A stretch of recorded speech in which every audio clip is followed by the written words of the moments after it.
Simon & Schuster Audio presents an Inner Traditions audiobook, Karahan Tepe, Civilization of the Anunnaki and the Cosmic Origins of the Serpent of Eden, by Andrew Collins, read by Sean Daeley.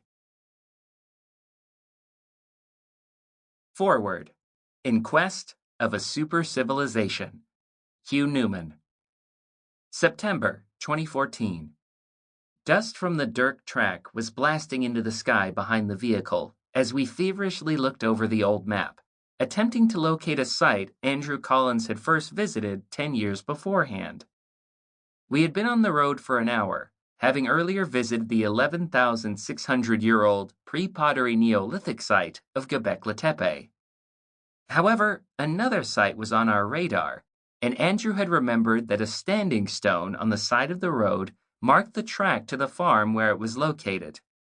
We took numerous wrong turns and were on the verge of giving up when suddenly we saw the solitary monolith casting a shadow in the distance. We cheered in unison and turned right, continuing through the arid Tek Mountains with the realization that we were now close to our destination.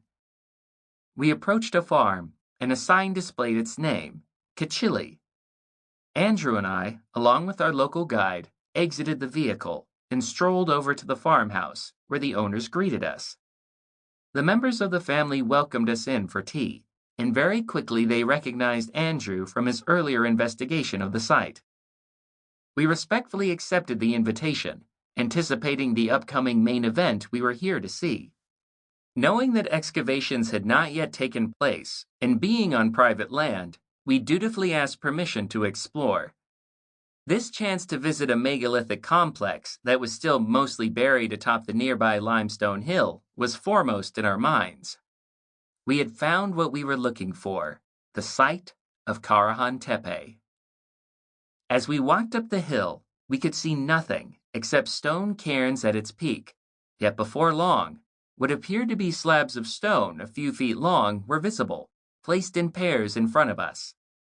These were not simply stones lying on the surface, but rather the tops of unexcavated T-shaped pillars still buried deep in the ground. They were everywhere, and they resembled those present at Göbekli Tepe.